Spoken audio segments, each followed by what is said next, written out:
Erev Tov, everyone. It is, what is it? It is Tuesday night. It is 8 p.m. here on the east side of the United States, here in the diaspora.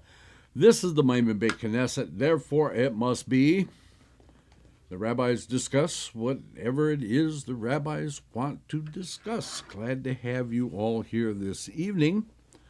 Let's see, we got, okay. We have a special guest with us tonight, but I'm going to have Rabbi Ancel bring him in. We are going to continue with our study of the Bahir. This is the seventh lesson in our series. So let's bring Rabbi Ancel in right now. You are on, sir. Erev Tov, everyone, and I would like to introduce a rabbinical student that's studying with me. His name is Micah. He is also listening, and he's gonna also comment if he wants to. And I will start to read the Bahir. Okay, so before we start, Micah, you want to say anything? Yeah, just thank you for having me on. I'm really honored to be here with you guys, learning from the words of the wise.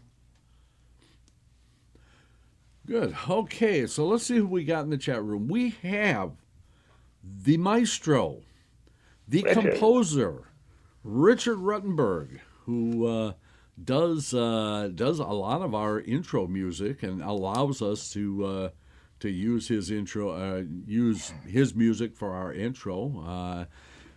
Richard, please put the website up where that people can find your music and stuff. He does wonderful work. We've collaborated on a number of projects, and it has always come out very, very well. Let's see. We also have Donald in the. Of course, we have Donald there. Marshall, Mendel. Let's see who else we have. We have Philip. Good to have you, Philip. And others in the background who are watching but are not in the chat room. But who knows? Maybe they'll come into the chat room. It's a good group in the chat room, and they don't bite very hard. Anyway, so we are going to continue with our study of the Bahir, and hopefully, well, we'll see if we can get through the rest of it tonight. Otherwise. Again, just for those of you who are just coming in, Philip, I'm sorry, but this is the last show for the summer. We will be back again in the fall, in September, and pick up. If we haven't finished the Bahir, we'll pick up where we left off, and we'll go on from there. So, okay.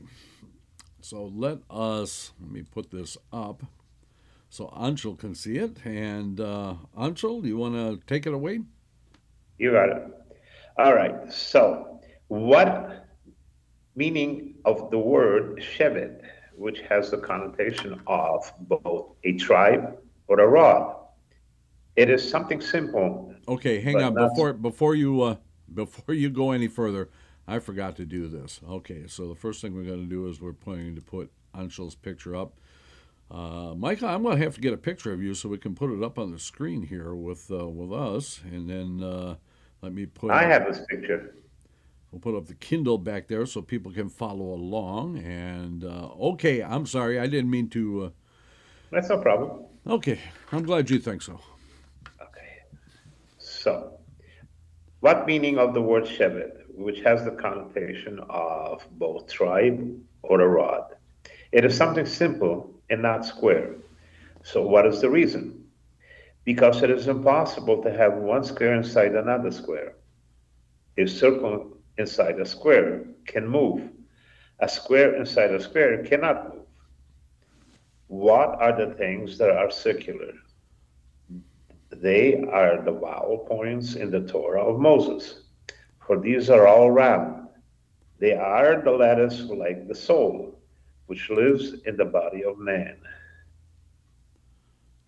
It is impossible for man to come into this world unless the soul endures within him. It is impossible for him to speak anything, great or small, without it.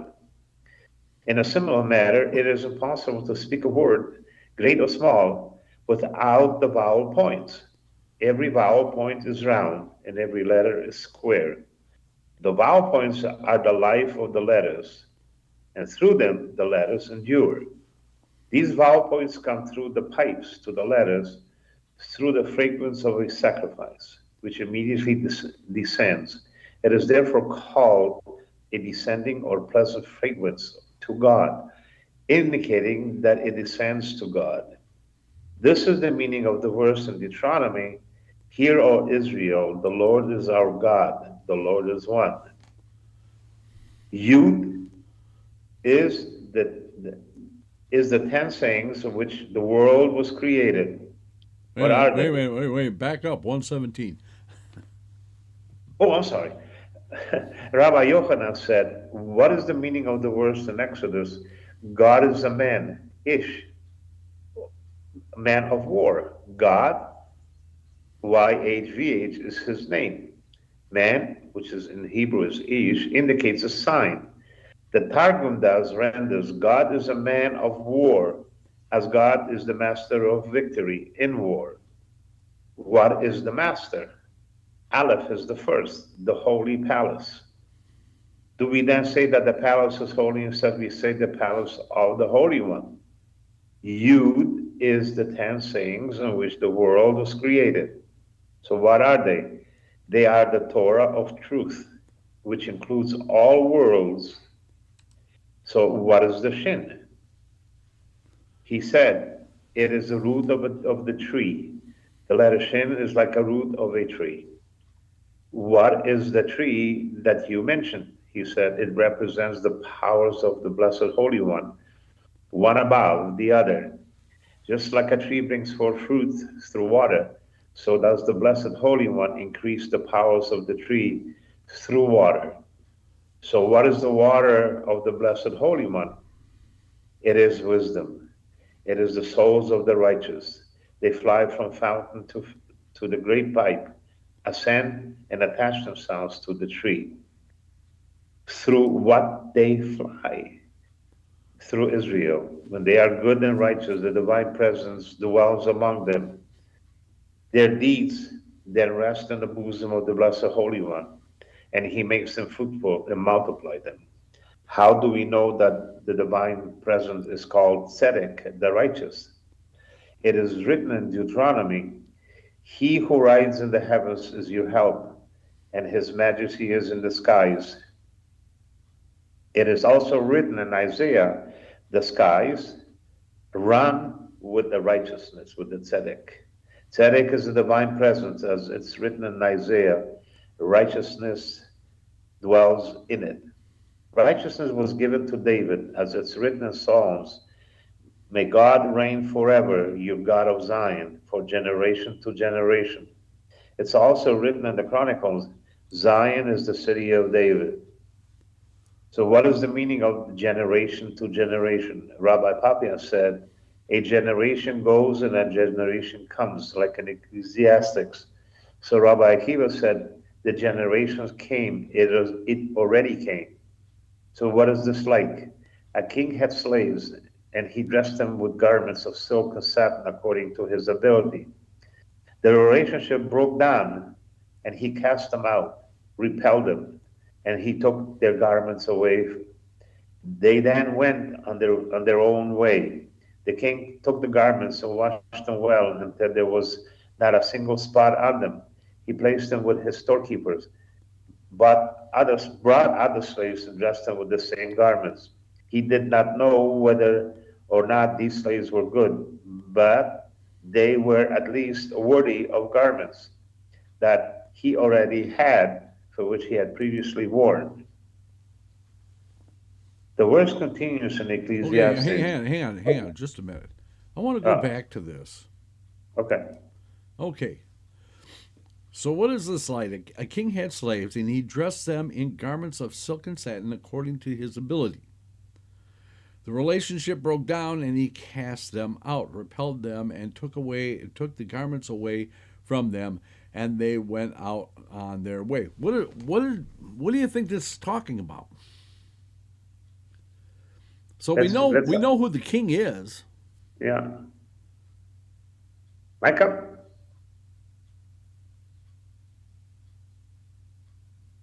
Hello? Yeah, I'm trying to read through this. King had slaves and dressed them with garments of silk and satin according to his ability. The relationship broke down, and he cast them out, repelled them, and took his garments away from them. They then went on their own way. The king took the garments, washed them well until there was not a single spot on them. He placed them with his storekeepers, bought other slaves, and dressed them with the same garments. He did not know whether or not the slaves were good, but they were at least worthy of garments he had already had and which he had previously worn. So we know who the king is. Yeah. So I'm looking at this, and I'm looking at this in relationship to the parshas that we've just read. If I can get my mouth to work right, the parshas that we just read recently. Yeah. Sometimes I get going so fast that at least I'm not stuttering, which I did when I was younger. Anyway, so looking at this based on the parshas that we've been reading. I'm going, okay, so the king had slaves, and he dressed them in garments of silk and satin and according to his ability. So when Bnei Israel left Mitzrayim, who were intended to be the priests? The firstborn, right? Correct. The firstborn male son was supposed to be dedicated as a priest to Hashem, either what would be a Kohen or a Levi. Okay, but that relationship broke down at the golden calf. Because they sinned. Right. So, and that at that point, he takes the priesthood away from them and he passes it to the Kohanim and the Leviim, not knowing whether they were going to be worthy of them or not. Correct. So basically, we said the king took the garments and he washed them well, and there was not a single spot on them. He placed them with the storekeepers, bought other slaves, the Kohanim and the Leviim, basically the tribe of Levi, right? Yes. And dressed them with the same garments, which would be the priesthood. He did not know whether or not the slaves were good. I mean, that's exactly what Hashem said when he took us out of Mitzrayim. We are slaves to Him.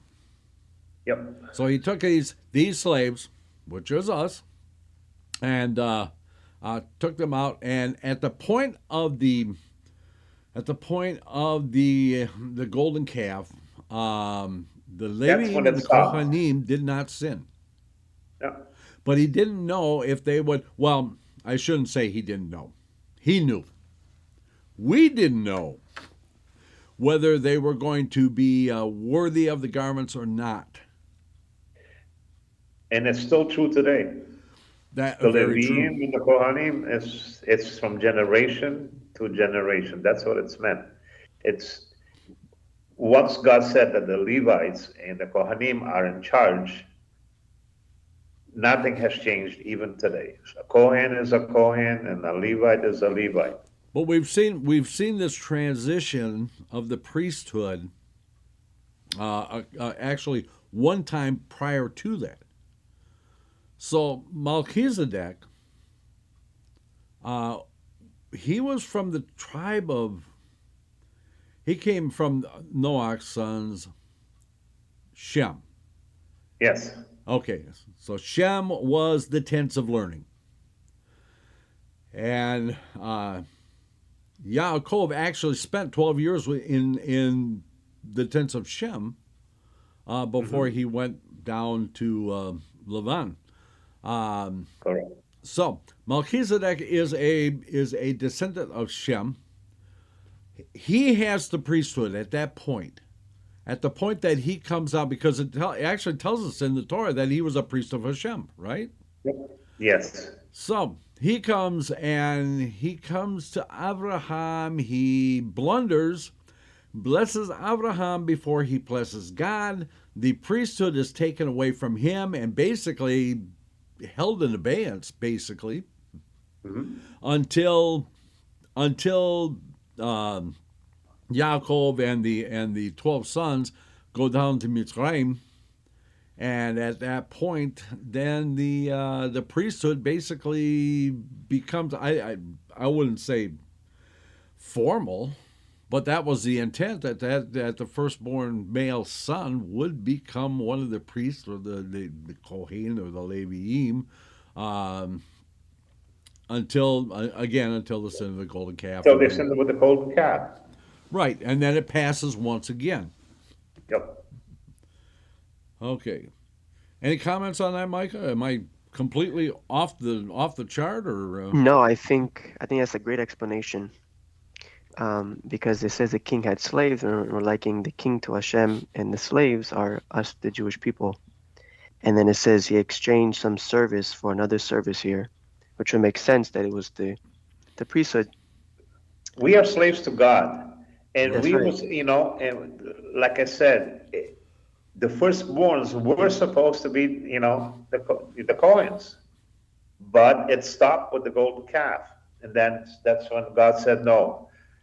The people or the tribes who are going to be in charge of this are the Levites and the Kohens. That's it, no more. And this is one of the meanings that we read is when he said, even today it still stands, that it's come down from generation to generation. And I believe it's not going to change until Moshiach comes. Yeah. Okay, so let's. Now that I took us around the bush and That's several okay. times. So I'm at the top. So the verse continued in Ecclesiastics. But the earth stands forever. This is the same as the dust returns to the earth as it was, but the spirit returns to God who gave it. And this is when somebody goes to God, we return to dust, but the spirit belongs to God.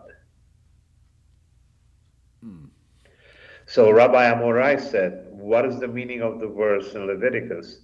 And Aaron raised up his hands to bless the people.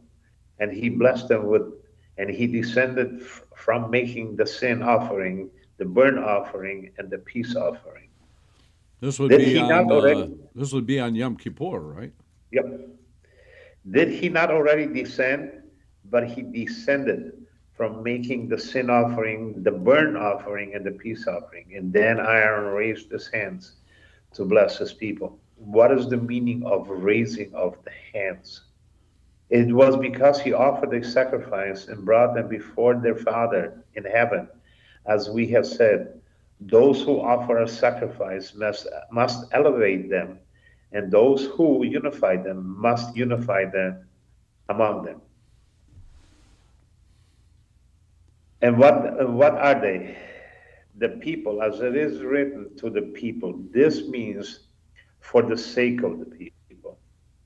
Why are the hands lifted when they are blessed in this manner? It is because the hands have 10 fingers, alluding to the 10 Sephirot, in which heaven and earth were sealed. These parallel the 10 commandments. And these 10 are included all the 613 commandments. That was, if you count them. Yeah, that's actually, Maimonides actually wrote and connected every one of the 613 to, well, actually 603 to the Luchot, the ones on the Luchot, the 10. He wrote the explanation to all of them. Yes, he did. If you count the letters in the 10 Commandments, you will find that there are 613 letters. They contain all 22 letters except the 10, which is missing in them. What is the reason for this? This teaches us that the 10 is the belly, and it is not included among the Sephirot. Why are they called Sephirot? Because it's written in Psalms, the heavens declare, Me Sa Prim, the glory of God. And what are they? They are three. Among them are three troops, and there are three dominions. The first dominion is light. Light is the life of water. The second dominion includes the holy Chayot, the Ophanim, the wheels of the chariot, all the troops of the Blessed Holy One. they bless, exalt, glorify, praise, and sanctify the mighty King with their Kedusha. Arranged in the mystery of the great Kedusha is the fearsome and terrible King, and they crown him with three holies. So, what are these three holies, and not why are the three holies and not four? Because the holiness on high is three by three, because it's written, God is king, God was king, God will be king forever and ever. It is also written in Numbers, may God bless you, may God shine upon you, and may God lift his face upon you.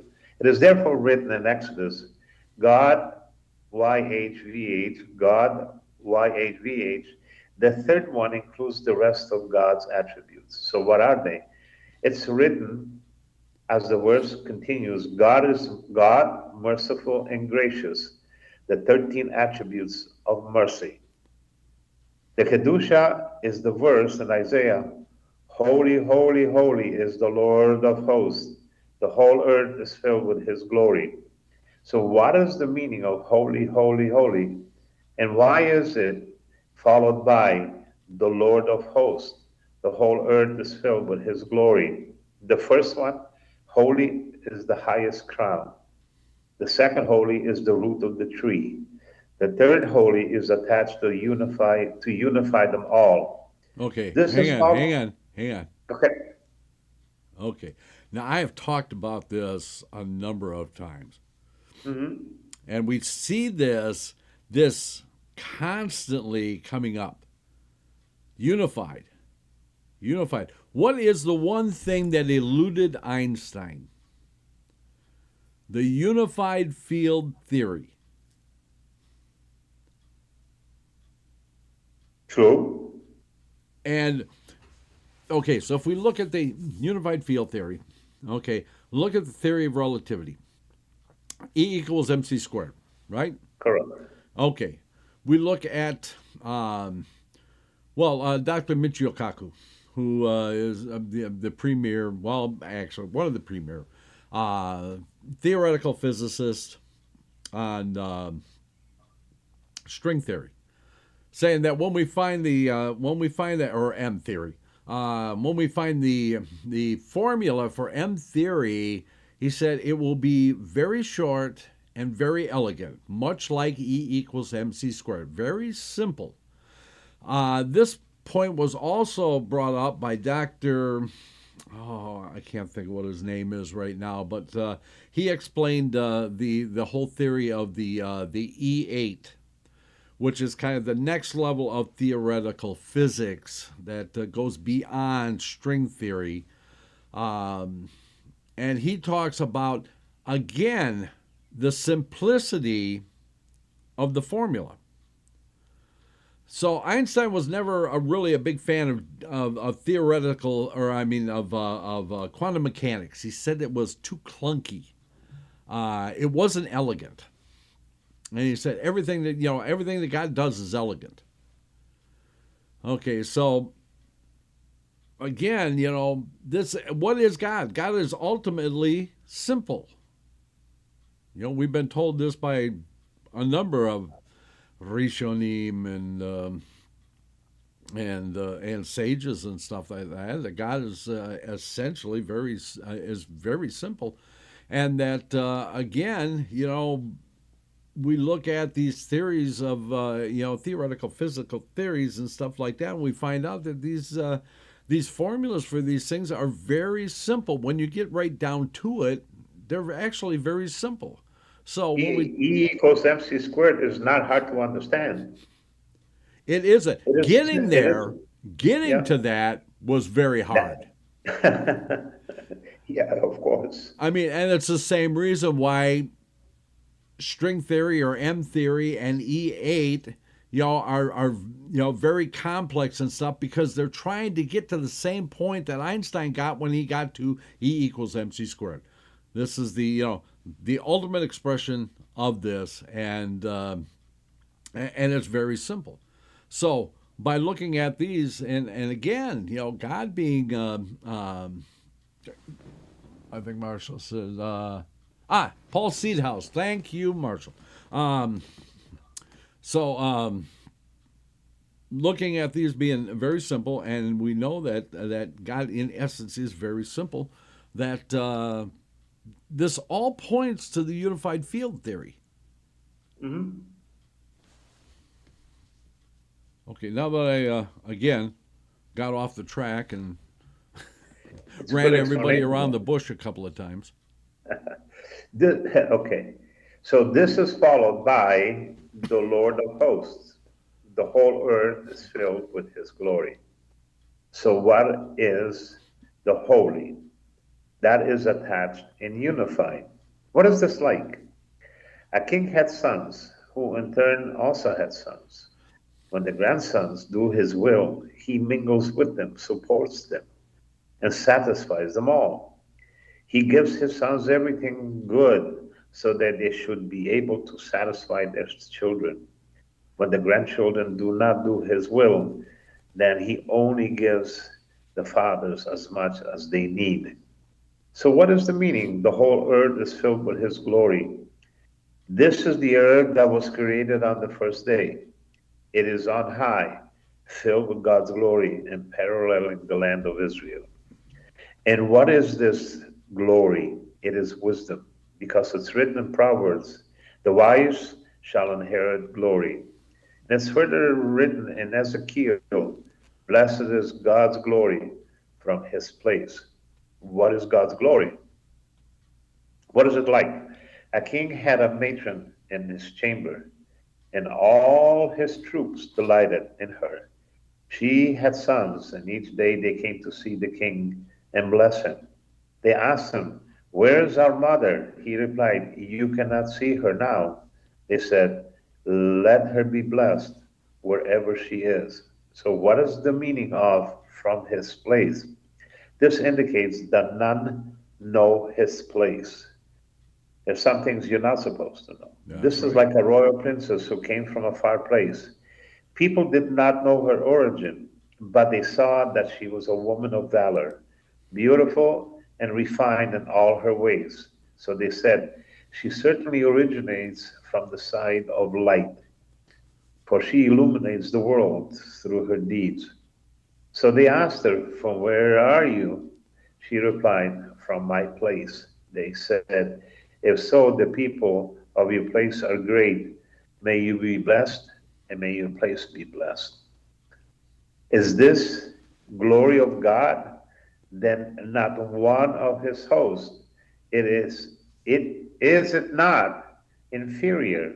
When why then do they bless it? But what is this like? A man had a beautiful garden. Outside the garden, but close to it, he had a nice section of field.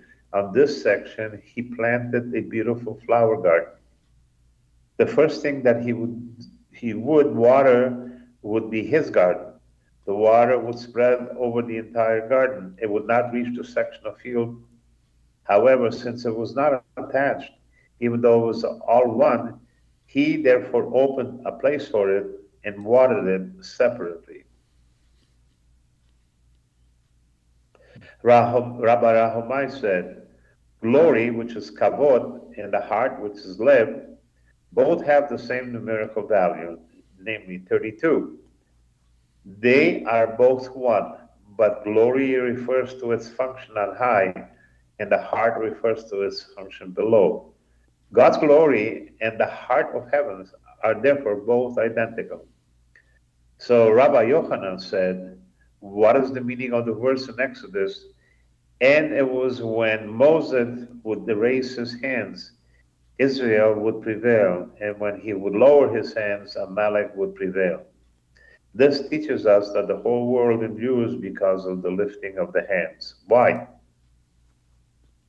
Because the name of the power given to Jacob and Israel, Abraham, Isaac, and Jacob were each given a particular power, the counterpart of the attributes in which each one walked was given to him. Abraham did his deeds of kindness. He prepared food for everyone in his area and for all the wayfarers. He acted kindly and went out to greet them. because it's written in Genesis, and he ran to greet them. Not only that, but in Genesis, he bowed to the earth. This was a complete act of kindness. Yeah, this is God, this is impressive because this is what only the third day after he circumcised himself. yep, On the day when the pain is supposed to be the most intense, this man who is what is 90 years old when he circumcised himself, yes. and he's running out to greet these people he has no idea who they are. And he bowed to them, Yeah, that just amazes me that we teach our children that our patriarchs were weak and beaten down. They were not. They were I think they strong were, men. I think they were stronger than we are now. Oh yeah.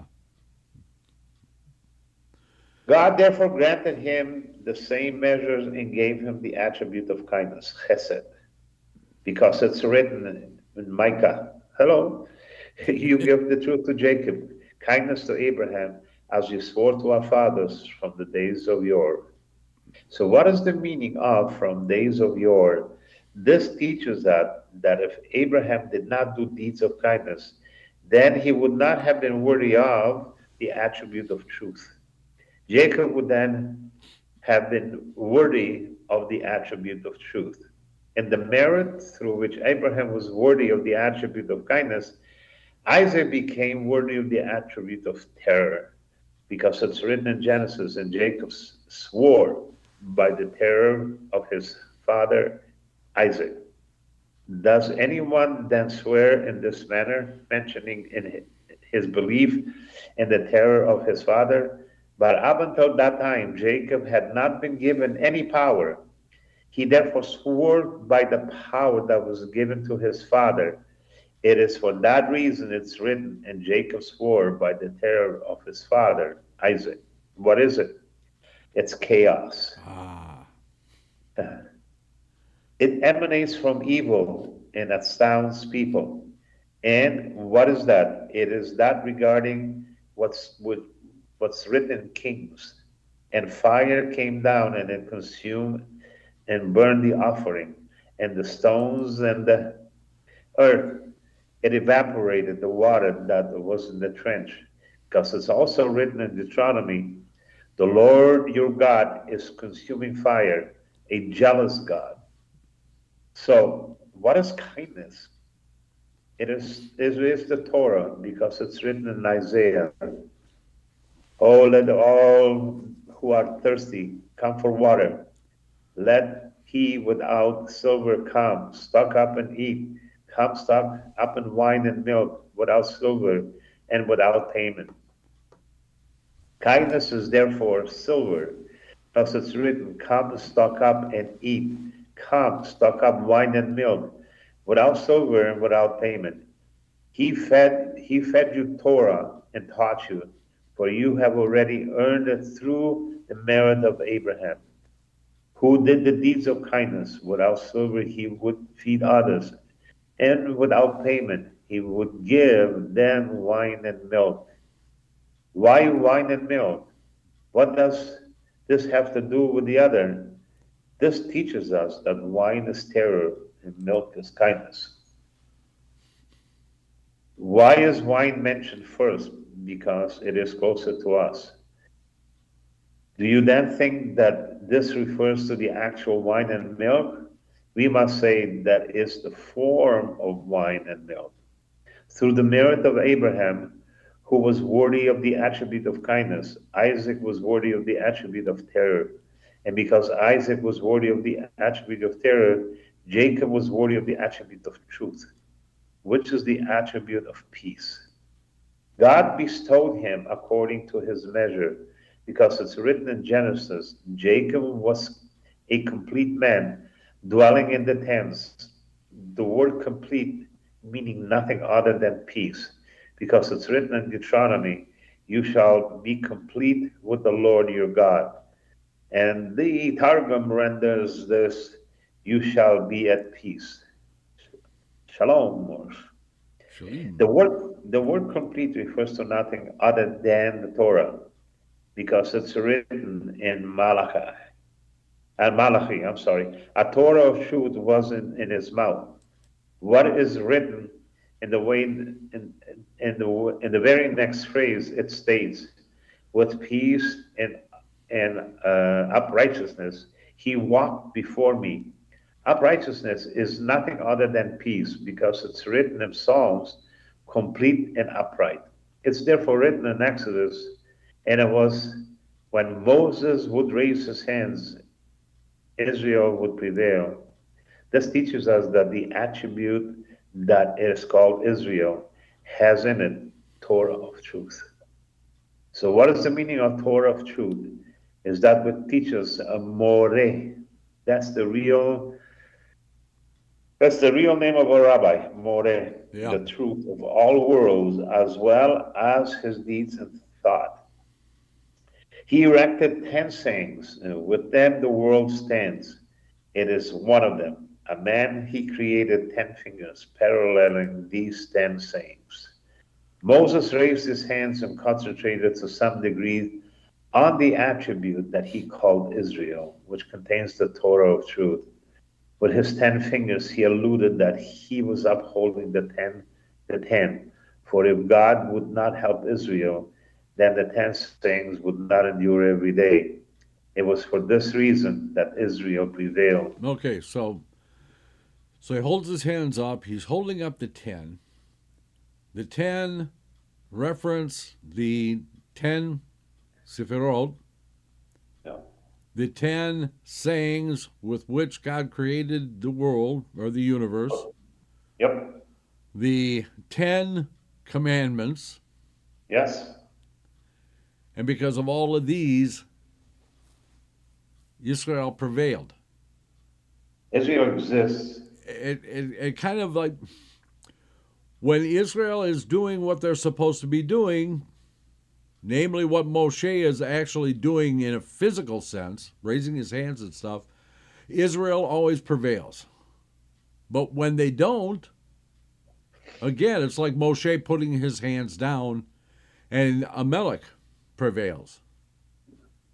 So where do you think Moshe's hands are right now?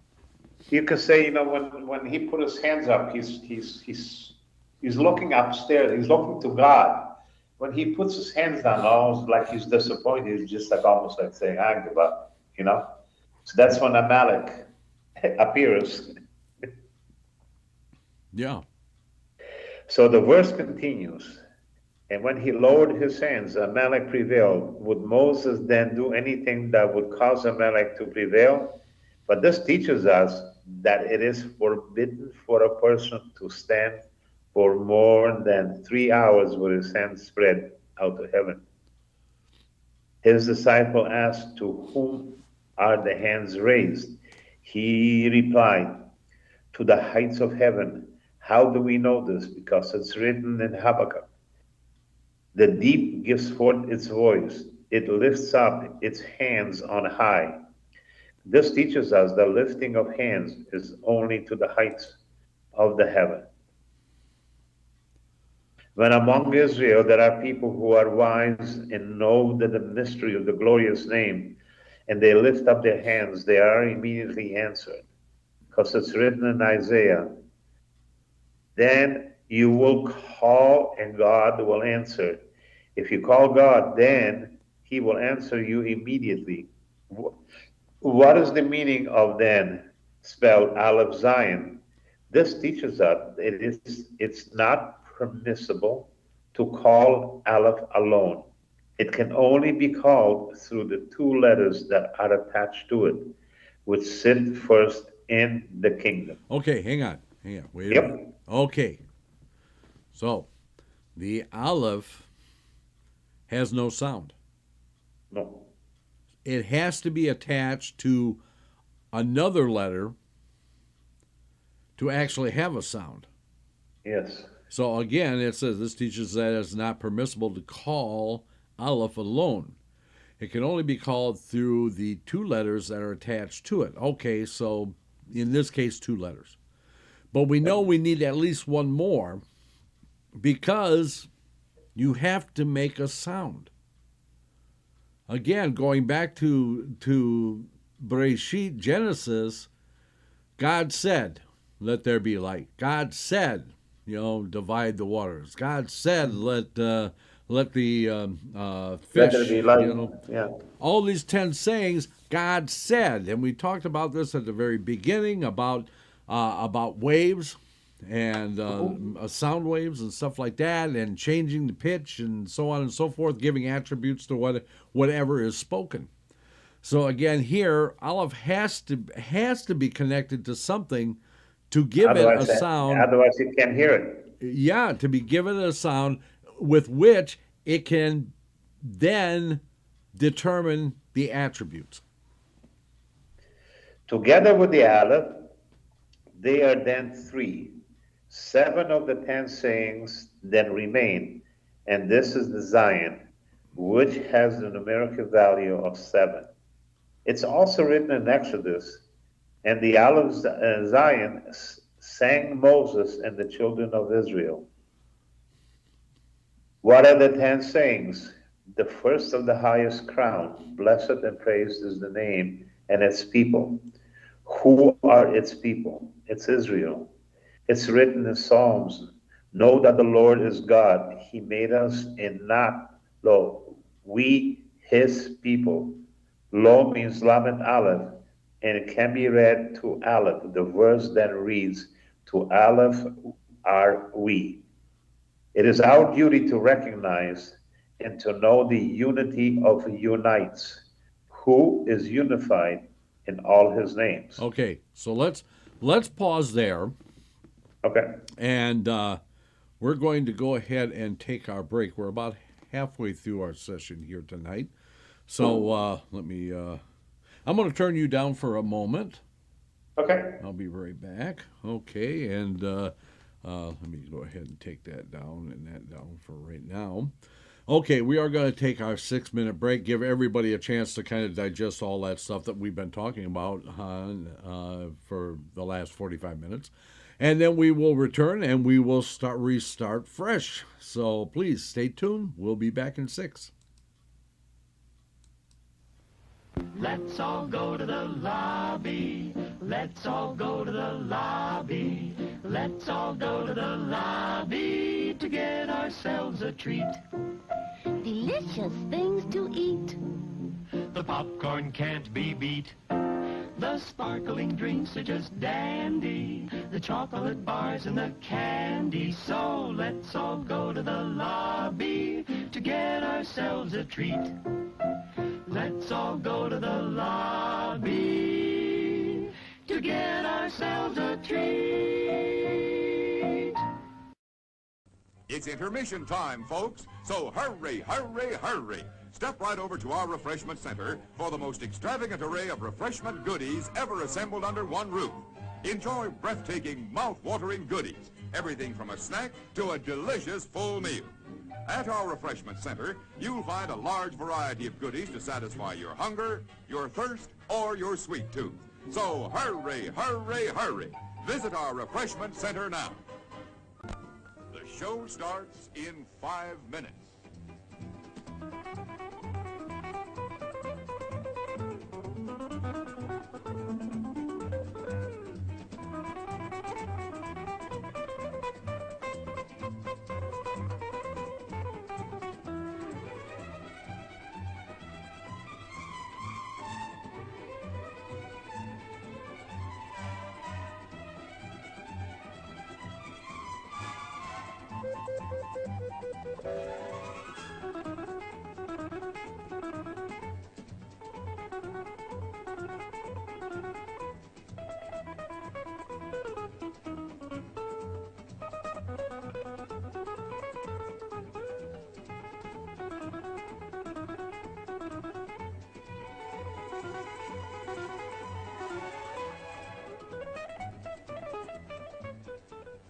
The show starts in 4 minutes.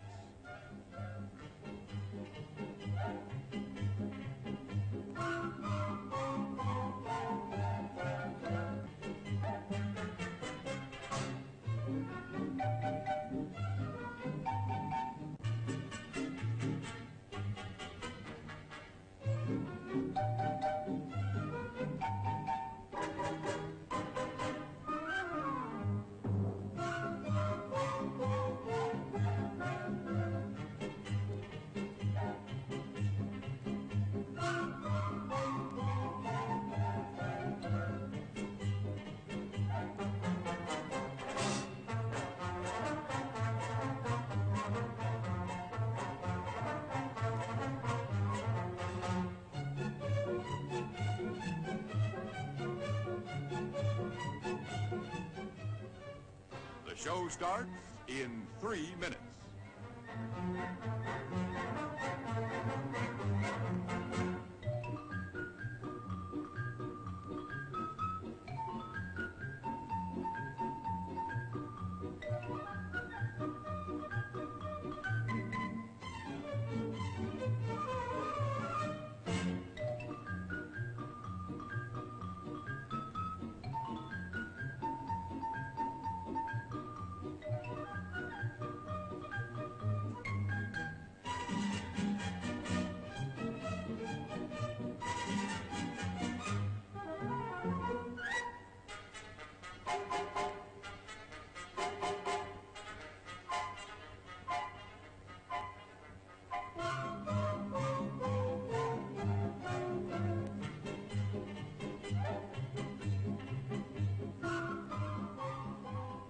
The show starts in 2 minutes.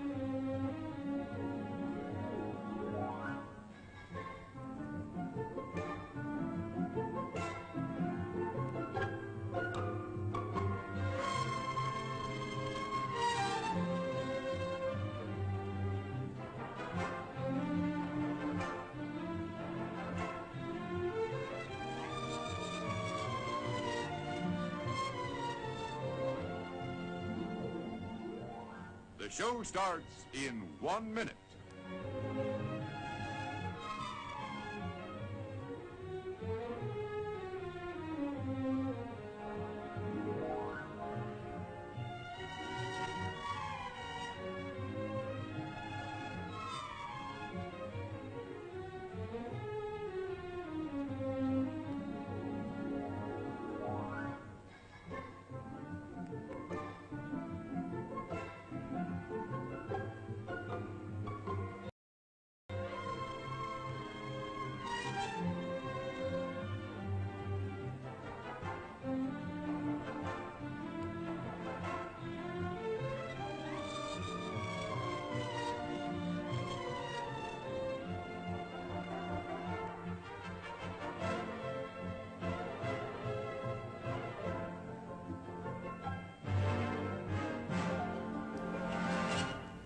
And now, on with the show.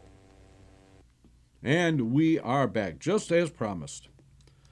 I hope you all are getting something out of our study this evening.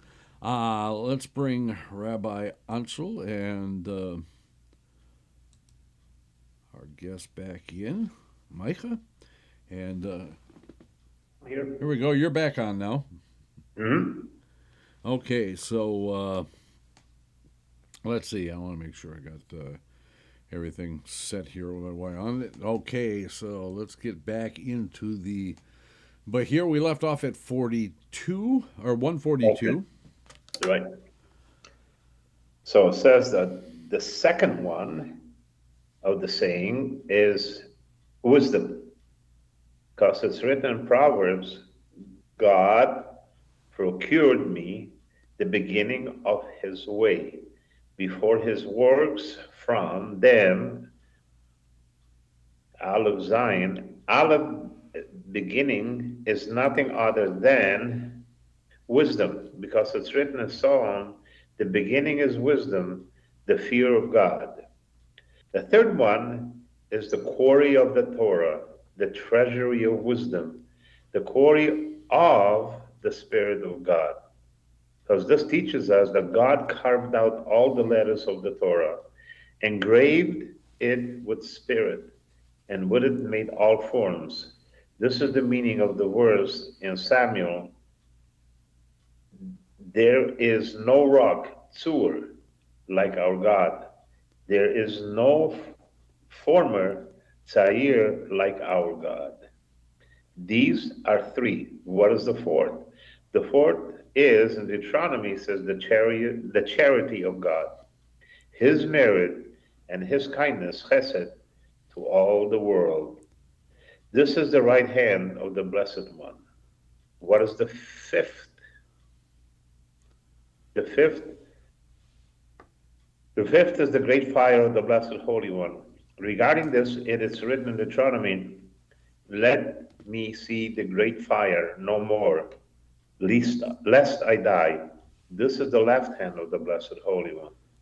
What are they? They are the holy Chayot and the holy Seraphim, to the right and to the left.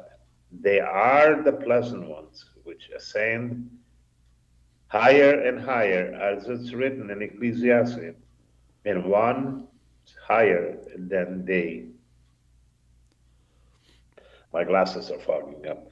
It's also written in Ezekiel, and as for the height, they had height, and they had fear, and their height was filled with eyes around the four, and around him are angels.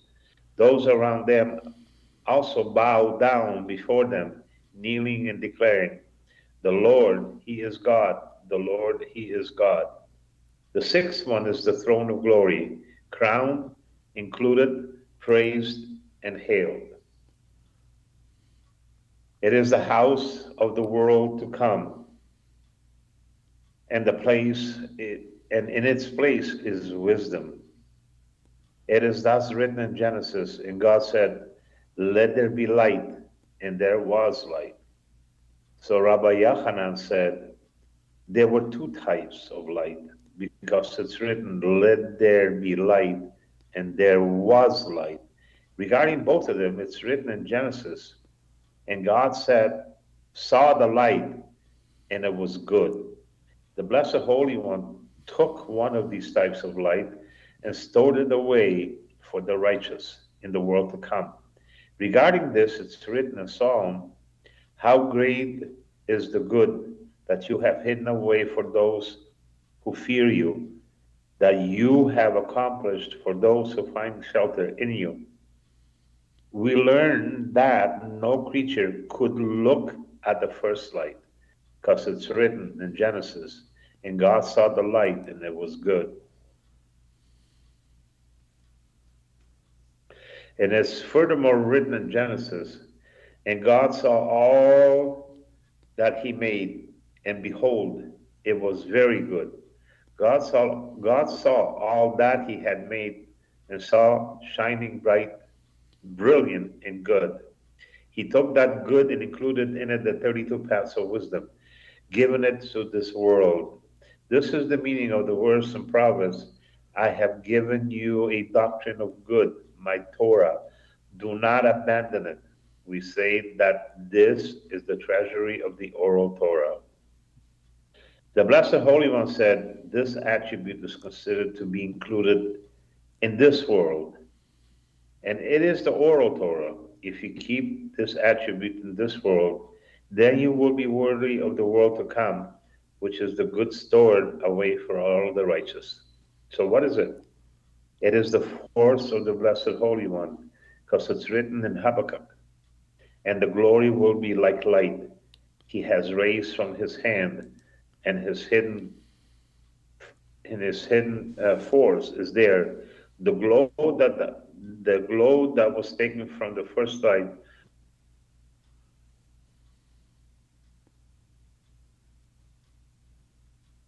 Are you still there? Okay, I think Ancel must have dropped.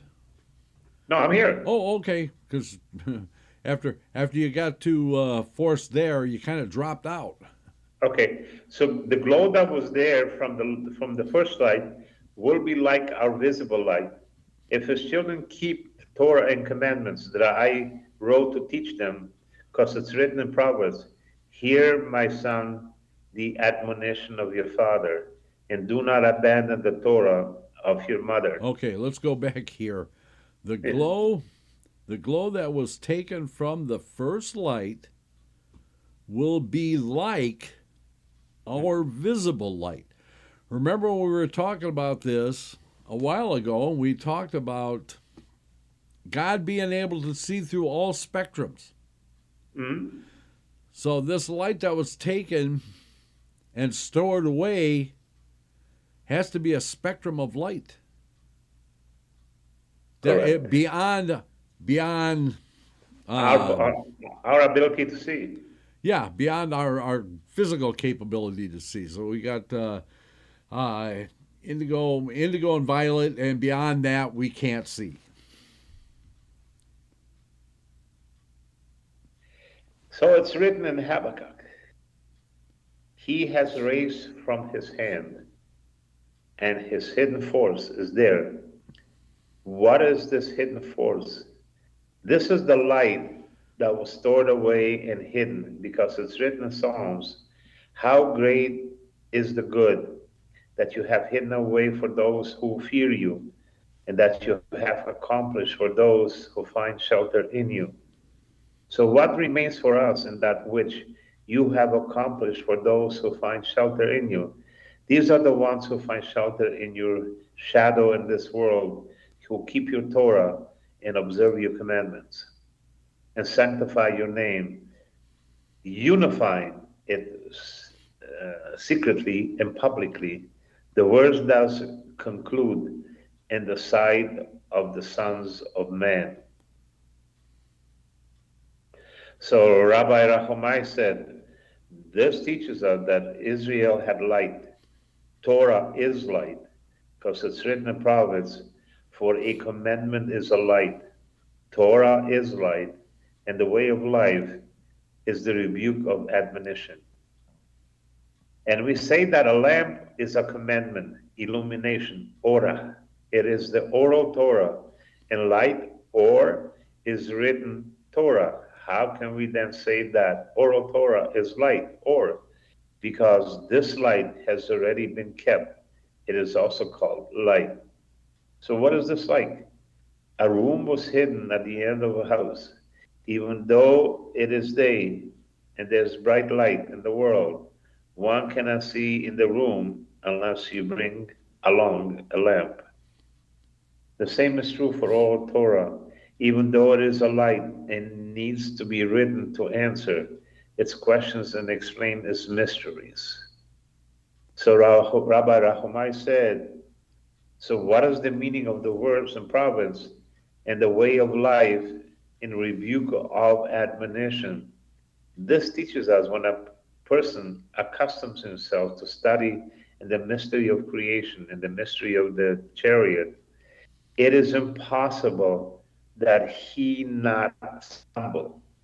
It is therefore written in Isaiah, let the stumbling be under your hand. This refers that things a person cannot understand unless they cause him to stumble. The Torah calls it. That would be like Acher, Yes. Rabbi Avuya. He couldn't understand what he saw and became a heretic. So therefore, the Torah calls it the rebuke of admonition, but actually it makes one worthy of the way of life. One who wishes to be worthy of it, of the way of life, must therefore endure the rebuke of admonition.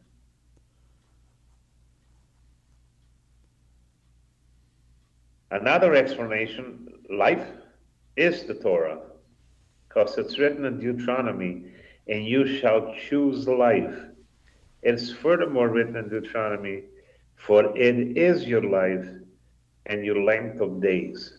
If one wants to be worthy of it, he should reject physical pleasure and accept the yoke of the commandments. If he is afflicted with suffering, he should accept it with love. He should not ask, since I am fulfilling his will of my Maker, and I am studying the Torah each day, why am I afflicted with suffering? Rather, he should accept it with love. Oh, that's a great point that they're making in here, Yep. because anything that happens to me, I'm saying, okay, I'm grateful that it's happening here. I'm grateful that it's happening in this transmigration because it's so temporary that I would rather be judged in this world than to be judged in the upper realms. How many times have I said it? I have. It is what it is. I have accepted. Because you cannot change. Yesterday is gone. Today is today. You have no guarantees for tomorrow. So it is what you have to accept, and you have to basically render your soul and your faith to God. Yeah. But when you accept punishment in this world, I mean punishment in this world is nothing. Punishment in the upper realms is something very significant. I mean, we saw that when they were asking to take Benjamin back to Pharaoh in Mitzrayim. Yeah. And he said, if I don't bring him and stand him before you, I will have sinned to you for all time. Yep. Which meant not just in this world, but in the next also. Yeah. So punishment in the next world is much more severe than it is in this world. So be glad you're being punished in this world for whatever.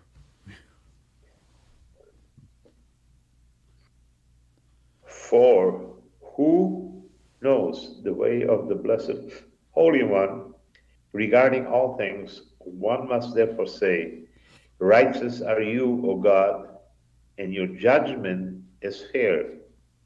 All that is done from heaven is for the good. You said that the sixth one is this throne.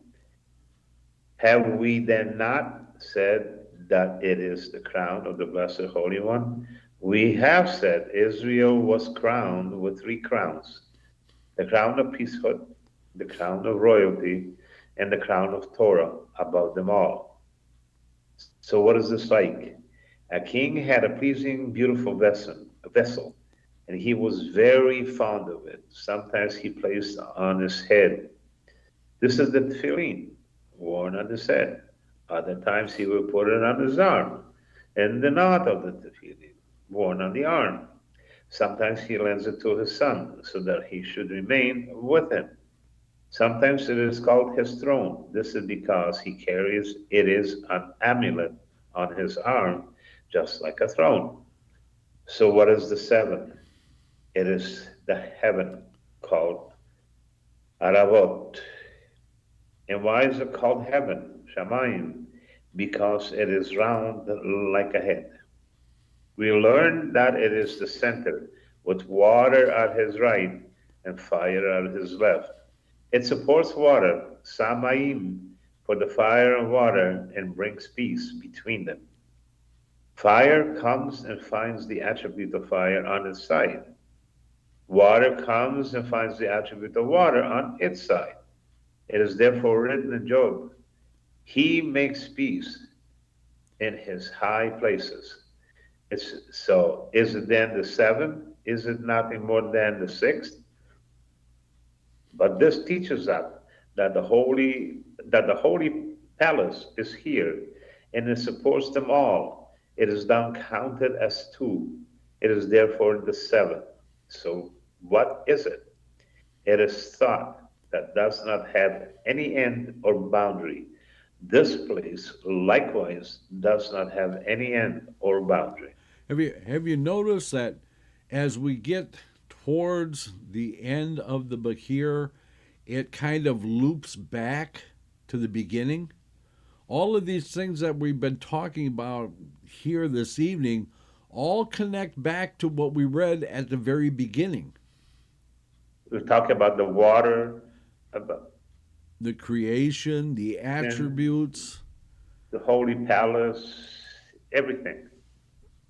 All the attributes. It's like everything that we read up to tonight was just setting the stage for us to understand this. The 7th one is the east of the world. It is from where the seed of Israel comes. The spinal cord originates in man's brain, and it extends to the sexual organ. where the seed is. It is therefore written in Isaiah, from the east I will bring you seed, and from the west will I gather you. When Israel is good, then this is the place from which I will bring your seed, and the new seed will be granted to you. But when Israel is wicked, then I will bring seed that has already been in this world. Because it's written in Ecclesiastes, a generation comes and a generation goes, teaching us that it is already come. So, what is the meaning of the verse in Isaiah? And from the west I will gather you. This means that I will gather you from the attribute that always points to the west. Why is west called Marel? Because it is there that all seed is mixed together. Meet Aryel. What is this like? A king's son has a beautiful bride, and he hid her in his chamber. He took riches from his father's house and constantly brought to her. She in turn took everything constantly and put it away and mixed it all together. Ultimately, he seeks to see that he had gathered and accumulated. It is therefore written, and from the west will I gather you. And what is his father's house?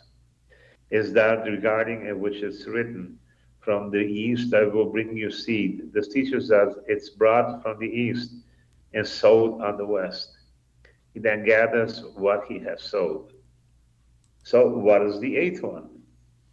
The Holy Blessed One has a single righteous one, tzaddik, in his world, and it is dear to him because it supports all the world. It is the foundation, which is called Yesod. This is what sustains it. He makes it grow, increasing and watching it. It is beloved and dear on high, and beloved and dear below, fearsome and mighty on high, and fearsome and mighty below, rectified and accepted on high, and rectified and accepted below. It is the foundations of all souls. Do you then say that this is the eighth? And do you say that this is the foundation of all souls? Is it not written in Exodus, and on the seventh day he rested and sold? Yes, it is the seventh. This is because it decided between them. There are six. There are three below and three above, and then it decides between them. Why is it called the seventh? It is then the seventh. It is not, but it is because the Blessed Holy One rested on the Sabbath with the attribute regarding which it is written in Exodus, for 6 days God made heaven and earth, and on the seventh day he rested and sold. This teaches us that each day has a saying that it is its master. This is not because it was created on that day, but because it is when it does the task to which it was assigned. For each one does its task and maintains its activities. The seventh day therefore comes and it does its task, making them all rejoice. Not only that, but it also causes their soul to grow, because it's written, and on the seventh day he rested the soul. What is this rest? It is the absence of work. It is the cessation which it is called Shabbat, meaning a rest. What is this like? A king had 7 gardens. In the middle of them, it contained a fountain, welling up from the living source. 3 of his gardens are its right, 3 are its left. When it performed its function, it overflowed. They all rejoice, saying, it overflowed for our sake. It waters them and makes them grow, while they wait and they rest. Do we then say that that its waters, the 7? No, because it's written in Isaiah, from the east I will bring you seed. This indicates that one of the 7 waters it. We must therefore say that its waters the heart, and the heart then waters them all. So Rabbi Berachia sat and expounded on it. Each day we speak of the world to come. Do we then understand what we are saying? In Aramaic, the world to come is translated the world that came. So, what is the meaning of the world that came?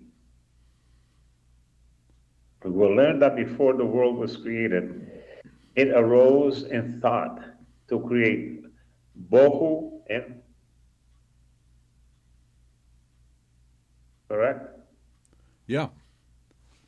Again, So this is what I'm arose, saying. It loops all the way back to the beginning of the Bahir. yeah.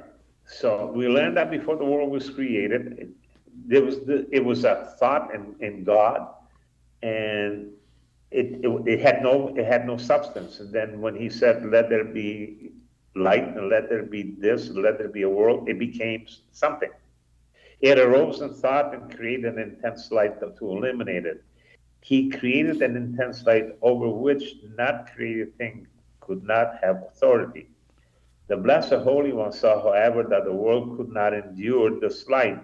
He therefore took a seventh of it and left it in its place for them. The rest of it he put away for the righteous in the ultimate future. He said, "If they are worthy of the seventh and keep it, I will give them the rest of the final world." It is therefore called the world that came, since it already came into existence from the 6 days of creation. Regarding this written in Psalm, "How great is your good that you have hidden away for those who fear you." What is the meaning of the verse in Exodus? And they came to Elim, where there were 12 wells of water and 70 date palms, and they encamped there by the water. What is special about the 70 date palms? In one small place, there can be 1,000. But this teaches us they were worthy of their counterpart. They are likened to date palms, because it's written in Exodus. And they came to Marah, and they could not drink of the waters of Marah, for they were bitter. Marah, Maror. He teaches us that the north wind confused them, because it's written in Exodus. And he cried out to God, and he showed him a tree. He cast it into the water, and the water became sweet. God immediately placed his hand against the Satan, and he diminished him, because it's written in Exodus. There he gave them a decree and a law, and there he proved them. This teaches us at the time Satan attached himself to them in order to blot them out from the world, because it's written in Exodus. And the people complained to Moses, saying, "What shall we drink?" The Satan continues to denounce Moses until he cried out to God and was answered. So what was the meaning of the verse, "And he showed him a tree"? This teaches us that the tree of life was near the water, that Satan came and removed it in order to denounce Israel and to cause them to sin against their Father in heaven. The Satan said to them, "Are you now going into the desert? Even now you have nothing other than bitter water, but this has some benefit. Since you can make some use of it, but when you enter the desert, you will not even find water, which is to wash your hands and face. You will die from hunger and thirst, naked and having nothing." The people came to Moses and repeated these words, and he put them off. When the Satan saw that he could not overcome them, he strengthened himself and overcome Israel and Moses. The people came and they complained to Moses. They said, "Even here we lack water. What will we drink in the desert?" The Satan had falsified the situation in order to cause the people to sin. As soon as Moses saw the Satan, he cried out to God, and he showed him a tree. This is the tree of life that the Satan had removed. He then cast it in the water, and the water became sweet. The Blessed Holy One then gave the Satan a decree and law, and it was there that he proved Israel. The Blessed Holy One warned Israel, saying, in Exodus, if you listen to the voice of the Lord your God and do what is upright in his eyes, give ear to his commandments and keep all the decrees, then all your sickness that you brought upon the Egyptians I will not bring upon you, for I am God who heals you. What is this like? A king had a beautiful daughter, and others desired her. The king knew about it, but he could not find those who wanted to bring his daughter to evil ways. He came to his house and warned her, saying, My daughter, do not pay attention to the words of these enemies, and they will not be able to overcome you. Do not leave your house, but do all your work at home. Do not sit idle, even for a single moment. Then they will not be able to see you and harm you. They have one attribute which causes them to leave aside every good way and choose every evil way. When they see a person directing himself along a good way, they hate him. So what is this attribute? It is the Satan. This teaches us the Blessed Holy One has an attribute for those for whose name is evil. It is the north of the Blessed Holy One, because it's written in Jeremiah, from the north evil will come forth upon all the inhabitants of the earth. Any evil that comes to all the inhabitants of the earth comes from the north. So what is this one attribute? It is the form of a hand. It has many messengers, and the name of it is all evil in evil. Some of them are great, some of them are small, but they all bring guilt to the world. This is because chaos is toward the north. Chaos is tohu, is nothing other than evil, and confuse it with taha, which is the world that causes people to sin. Every evil urge, the Yetzer Hara, that exists in man comes from there. And why is it placed to the left? This is because it does not have any authority, any place in the world except to the north.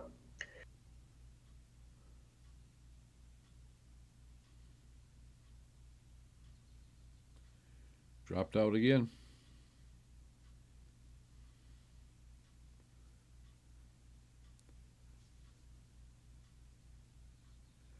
Are you back with us?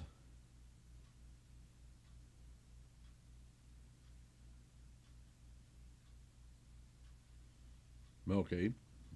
Okay, I'm here. Okay, so we're here at it is not a custom. We have no power. Because of the rain, the power went off. But I'm on battery, so. Oh, okay. And why is this placed to the left? This is because it does not have any authority any place in the world except in the north. It is not accustomed to be anywhere except in the north. It does not want to be in any place but in the north. If it remained in the south until it learned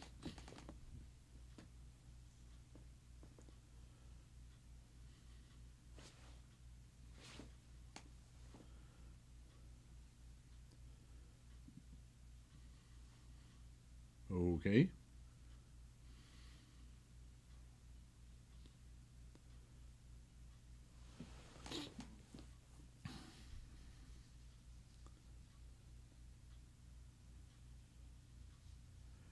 Are you back yet? Mike, are you with us? Yes, I can hear you. Oh, okay. Okay. Ancel, you there? Didn't he say something about his battery? Well, he said he was on battery, but Oh. yeah, it's hard to tell. Ancel is has to be reminded every once in a while to take a breath so somebody else can get in. It is not accustomed to be anywhere except the north. It does not want to be any place but in the north. If it remained in the south until it learned the routes of the south, how could it lead others astray? it would have to stay there for several days until it learned, and then it could not cause people to sin. Therefore, it always in the north to the left. This is the meaning of the verse in Genesis. From the urge of man's heart is evil from his youth. It is evil from his youth and does not incline in any direction other than the left, for it is already accustomed to be there. Ancel, you back with us? Maybe not. It is regarding this that the Blessed Holy One said to Israel in Exodus, if you listen to my voice, listen to the voice of the Lord your God, and do what is upright in his eyes, and give ear to his commandments, and not to the commandments of the evil urge, and keep all his decrees, and not the decrees of the evil urge, then all the sickness that I brought upon the Egyptians I will not bring upon you, for I am God who heals you. What does this evil urge gain? What is this like? A king appointed clerks over the lands of his kingdom, over his work, and over his merchandise. Each and every day, everything had its clerk. There was one clerk in charge of the storehouse containing good food. Another was in charge of the storehouse containing stones. Why would you have a storehouse containing stones? Well, never mind. Everyone came to the storehouse containing good food. I mean, yeah, okay. The clerk in charge of the storehouse of stones came and saw that people were only buying from the other clerk. What did he do? He sent his messenger to tear down the weak houses so that the people would need stones to rebuild them.